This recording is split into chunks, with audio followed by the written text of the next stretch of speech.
All right, I've had a few messages about MIDI and the Ampero 2 Stomp, which I've had for a bit now. And I think I made in the past a few videos where I showed some connections between different modelers, their own, in terms of MIDI, where I controlled, especially the tone X, with one of the line 6 helix that I had. This time I'm going to explain how MIDI works in the Ampero 2, how to control other units. But the logic with MIDI is always the same. There are basically two things that you can do with MIDI in a basic way.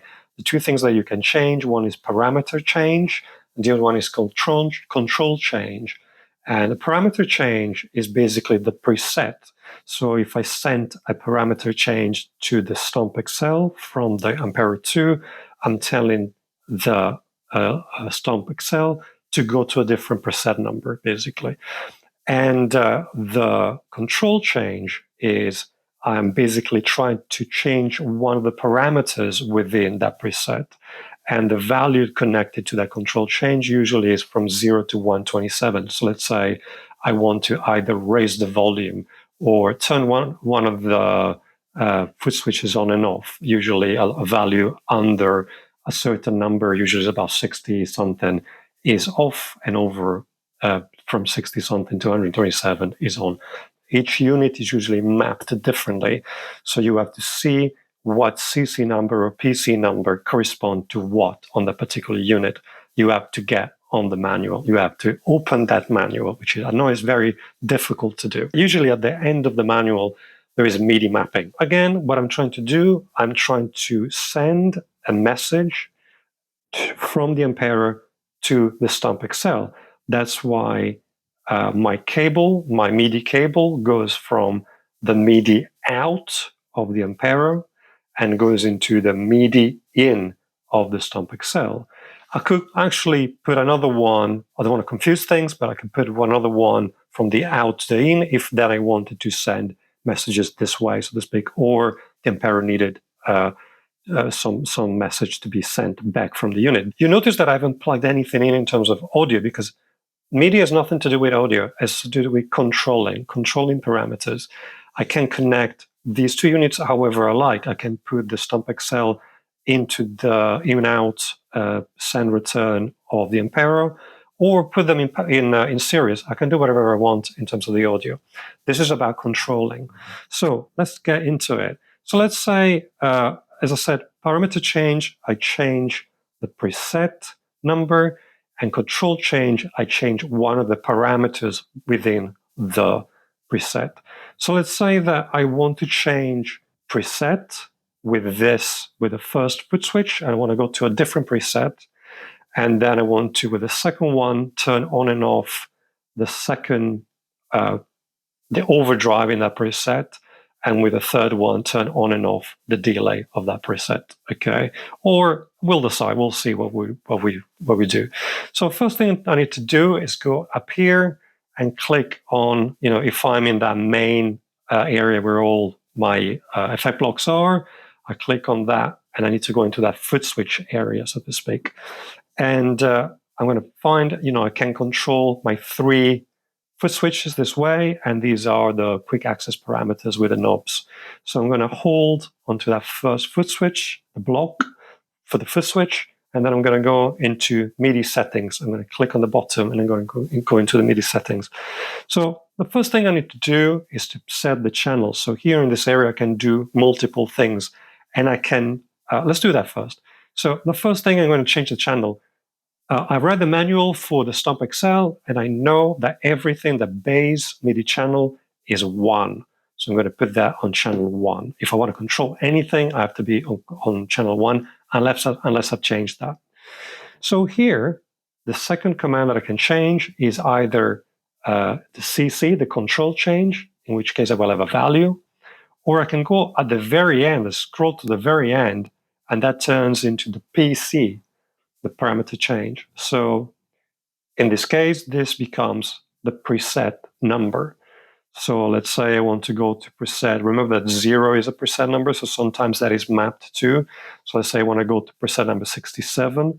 So now I have channel 1, program change, set to program change, and then 67. So I'm going back to my board. Unfortunately, I have to do that every time, otherwise it doesn't work.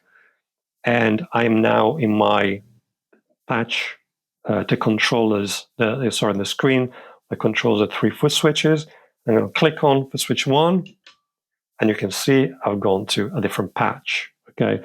Now I have to figure out what, I have to look at the Stomp Excel and see which PC corresponds to that patch. Okay.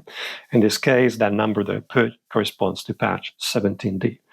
So if I go back to my area where I control the foot switches, I can see that I have 3. If I scroll through, I can send 3 MIDI commands. Okay.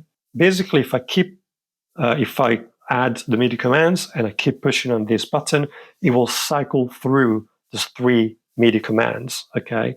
So I will be able to, let's say, cycle through 3 patches. This is how I understand it. So let's go to foot switch number 2, which is this one. What I want to do now, I want to, let's say, turn the foot switch number, I think this is number 5, on and off on my Stomp Excel. I looked at the manual and they say that first, obviously, I need to put channel 1, MIDI channel 1, and then this time it's not a patch, it's a control. So I want to find in the manual of the Stomp Excel the number that corresponds to that foot switch so I can turn it off and on. So in the manual says that a CC number 53 controls that. So I'm going to go in CC number 53 and scroll all the way to 53. And I have CC number 53 now. And then I want to put a number either under or over halfway. So under the number 64, I will turn it off. So let me go back. I want to test that. I'm going to go back to my main area, and then I'm going to click on number 2.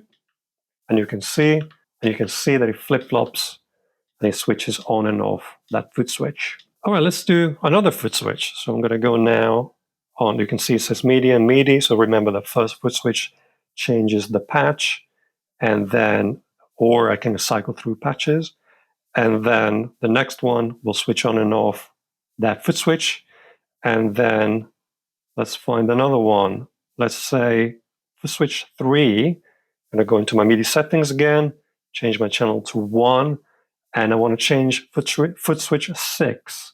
I want to change foot switch 6. So that says it's number 54, MIDI number 54. Number 54. And then I'm going to put a value number under 64. And now if I go back to my main area, I'm going to click, and you can see my foot switch turns on and off remotely.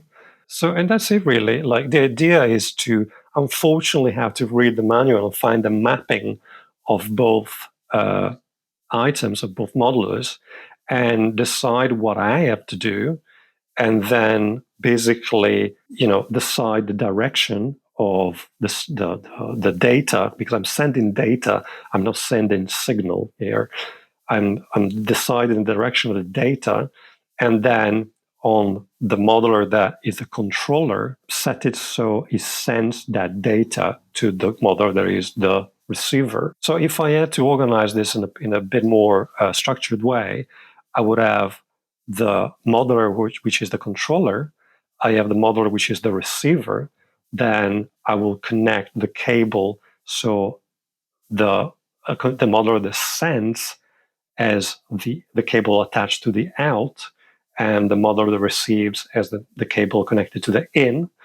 And then I have to read the manual to see what parameter I have to set up so that the controller sends the correct number to the controlled, so to speak. Okay, and that's pretty much it. That's the idea. And it's really as simple as that. I know that MIDI is difficult to understand because each modeler is mapped differently, and each modeler is, you have to go through menus. These things have become, even though they're tiny, they become incredibly difficult to understand. They roughly do the same things, slight differences, because obviously most guitarists, most musicians want to do the same things. They want to control things. They want overdrives. They want reverbs, and they've gone beyond the scope of just, control. I've seen some of the newer units that control the lights, but that's the idea. You're sending something to a different thing, and it's not audio, it's data. Okay. Well, I hope that wasn't too confusing. If you have any questions about MIDI, just leave them in the comment section.